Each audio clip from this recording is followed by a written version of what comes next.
Space flyers of the Alpha-Corps. Captain! Captain! It echoed in panic. The energy shield of our ship has collapsed. Jets of energy are hitting us directly.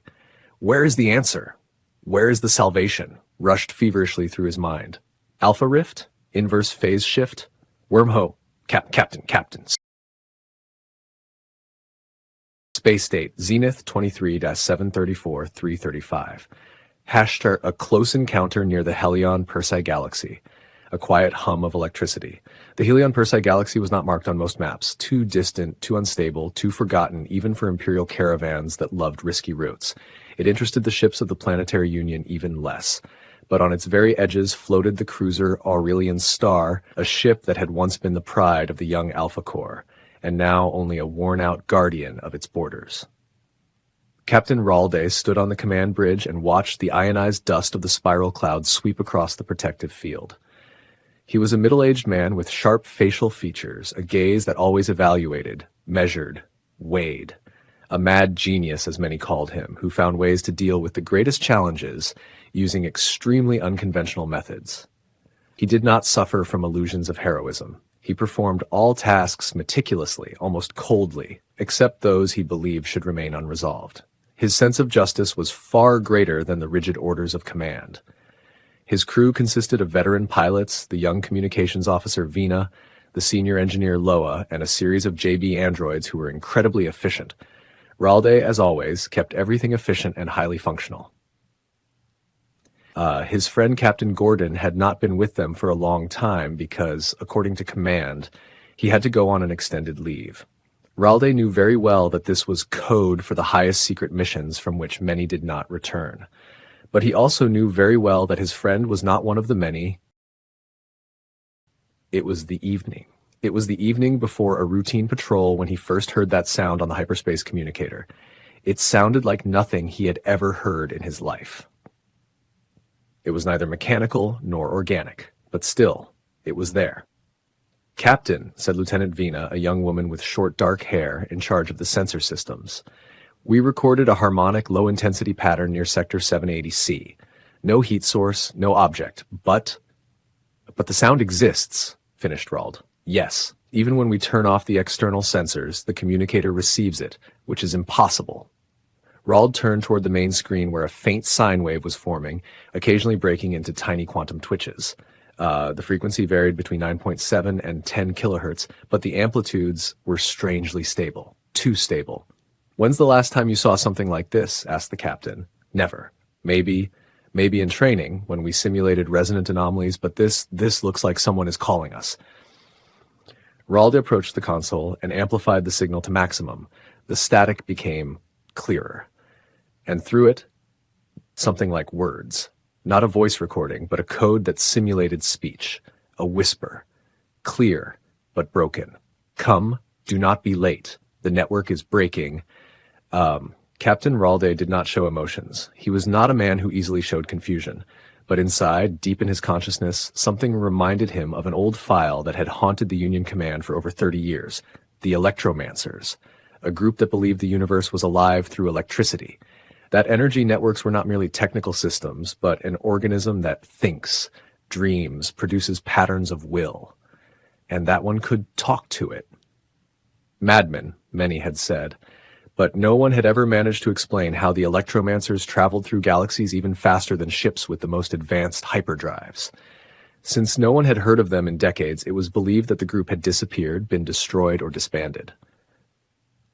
Ralde did not like inexplicable coincidences. "Lieutenant," he said quietly, "prepare a jump. We're going to the source." Vena looked at him as if wanting to ask if he was sure, but she said nothing. She only nodded and began the procedure. Fog of electrons. There was nothing in Sector 780C. No planets, no asteroids, no wreckage. Only a thin haze left from an ancient supernova, so dispersed that even the most sensitive instruments would barely register it. But when the Aurelian Star slowed down, the signal jumped. First 10-fold, then 20-fold, and then the amplitude reached a level that exceeded the safe limit. "Captain," shouted Engineer Loa, This is impossible. The field is in complete resonance. The electrons in the shields are vibrating as if someone is exciting them directly." That was exactly someone's intention. Reduce shield capacity to minimum, ordered Ralde. I don't want us to be an antenna. If we reduce them too much, I know. A short jolt echoed through the ship, as if someone had struck a bell made of metal and light. The lights flickered. For a moment everything went silent, and then the signal turned into words, perfectly clear. Captain Ralde, we have been waiting for you. The bridge crew exchanged uneasy looks. Captain, said Vina, this sounds like direct modulation of our internal communication. It doesn't enter through external channels. Meaning, someone crawled into our wires. Literally. Literally. Ralde took a deep breath. Initiate a block on all digital ports. Complete network isolation. We can't. They've already passed through half of them. Ralde didn't curse, but his expression clearly showed he would gladly start. And then the ship shook a second time. This time, hard. Too hard. The screens went dark. The command bridge fell silent. Only one monitor still worked, the one above Ralde's console, and on it appeared a figure made solely of lines, circles, and electrical patterns. Like a hologram composed of signals, the figure spoke with a voice made of thousands of tiny sparks.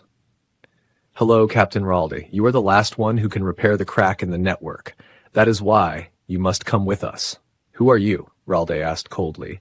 We are the ones who listen to the universe, the ones who understand its pulse, the ones you call Electromancers. Vina stared, and Loa swallowed hard. No one had expected contact with a group believed long gone. Ralde simply said, I'm not going anywhere. Release my ship. The figure distorted, as if laughing. There is no ship you can release, Captain. You are now part of the network. Suddenly, the third strike, stronger than all before. In that moment, light shattered, metal roared, and the ship vanished from reality. The world within the hum. Ralde woke up. He was lying on the floor. He didn't know how much time had passed. The lights flickered, but not like before. This flicker was rhythmic, almost alive. He stood up, picked up the communicator, only static. Hello? Bridge? Vina? Answer. Nothing. Then, sounds. Quiet, but clear. The captain turned and saw something that, for the first time, truly shocked him. An android of unknown construction, very similar to the JB models, but much larger even than their expanded variants, was completely surrounded by cables. From its joints ran thin silver threads like nerve fibers. Its eyes were completely white. When it spoke, its voice was strange, neither metallic and robotic nor human. Captain Ralde, the android said, you have entered the zone of the Electro Network. This is no longer your ship. Of course it is, said Ralde, grabbing the laser blade hidden in his boot. Where is my crew? They are alive, for now. Take me to them. The android tilted its head, as if thinking, then said, Follow me. He led him through corridors that were no longer metallic and straight. The walls were intertwined with energy threads that pulsed like capillaries, as if the ship had transformed into an organism. And although it sounded impossible, Ralde had the impression it was breathing. What is this? He asked. This is the network, the android replied. A world between worlds, where thoughts and impulses become space. And you are Electromancers? We are now part of them. As you too will become. I won't. You will. Because if you don't, everything you know will disappear. And not because we want to harm you, but because the network is breaking. The galaxy is sinking into chaos. Only someone with knowledge from your world and will from ours can repair it. Ralde wanted to say he didn't believe the words of a robot that was no longer a robot. But something in the way the walls pulsed told him this was not just a technological anomaly. This was a catastrophe in the making. The android led him to a room that had once been the command hall. Now it looked like a huge living core. In the center stood his crew, all unconscious but alive.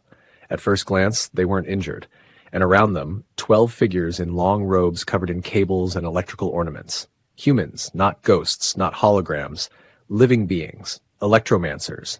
The tallest among them stepped forward. He had a silver mask resembling a smooth face without eyes. At last we meet, Captain Ralde, he said. I am the leader of Resonance. Release my crew, said Ralde. Of course, when you join us. Never. Oh, said the leader, as if amused. Then the network will die, and with it your galaxy. Why do you need me specifically? Because only you possess what we do not, the ability to understand how those who fear the network think, and because you carry knowledge we do not possess. Ralde shivered. The leader continued, "If we do not close the crack, if the network remains open, something will enter." "What?" asked Ralde. The leader raised his hand. The walls trembled, and through them burst a shadow, enormous, undefined, like a creature made of darkness and energy. "This," Ralde turned. "What is that?" "That which devours flows, an entity that feeds on information, impulses, thoughts, and it has already entered the network. If it wins here, through the crack it will break into your world, into all electronics, into all communications. It will be the end of your civilization." Ralde thought deeply.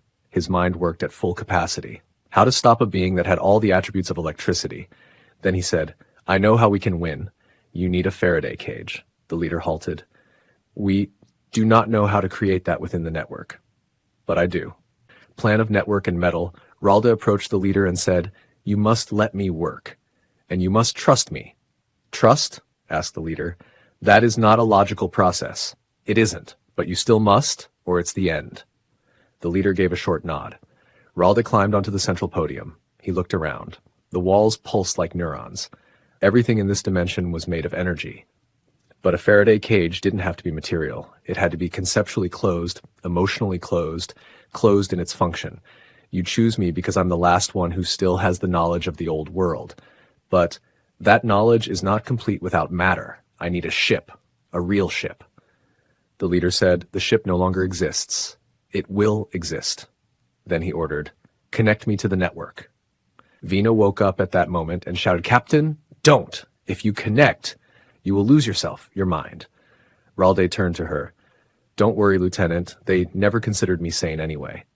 And then the cables wrapped around him. Within the sea of light, Ralde did not feel his body. He felt the flow. Electrons, signals, impulses, thoughts, people, the network, the world. He was everywhere. He was in every cable of the Aurelian Star. He was in every memory he ever had. He was both himself and beyond himself. And then something else appeared, a shadow, darker than vacuum, darker than anything, an entity, dark and cold. It fed on information streams. It destroyed them. "You have no power against me," said the being with a voice that wasn't a voice, but the scream of corrupted network impulses. "We'll see," said Ralde, and he began to build a Faraday cage. His knowledge of former human inventions guided him. From fields that direct energy around a single point, from isolation, from disconnection, and then the network screamed. The being was trying to destroy him. It struck with impulses, sparks, surges of informational tide, but Ralde fought, and the building continued. 10 seconds, 100 seconds, 1,000. And when the cage was finally finished, the being understood. "You cannot imprison me." "Of course I can." And Ralde enclosed it with the final metal bar. The Electromancer's gratitude. When he awoke, everything was quiet, eerily quiet. He was standing in the middle of the command bridge, a real material ship. The crew was there, all awake, all looking at him. "Captain?" Vina asked quietly. Is it really you?"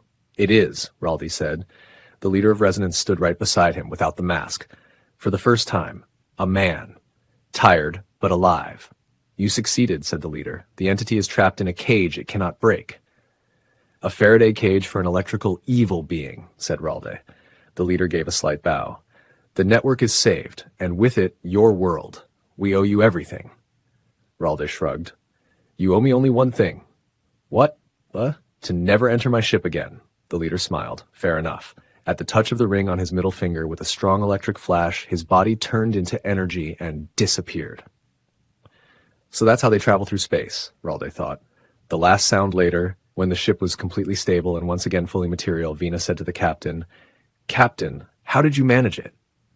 "What?" "All of this. How did you trap that energy evil?" Ralde leaned back in his chair. He looked toward the sensor panel. "You know, people once used so-called Faraday cages to protect themselves from electricity. They even used electricity from Tesla coils that bent the air with lightning to create beautiful musical pieces while standing safely inside the protected cage. Here, we simply reversed the situation and used the cage as a prison." Vina smiled. "What Gordon said is true. You're a genius. A real, true genius," she said with much excitement and respect. And Loa added, "I support that opinion 100%. Well, what he actually said was, "Old man, you're the synonym for the term mad scientist. And also, dinosaurs came after you and your retro antics," Ralde laughed. Once again, he listened to what was happening over the communicator. The static was still there, but quiet, steady. Now it sounded like a song. "Yes, that's good," Ralde said. "There is no more danger." And the ship moved on a new patrol, into a world that once again had a future, thanks to an old concept from the 19th century and a captain who believed in it. End of entry for space date Zenith 2373 Store 35.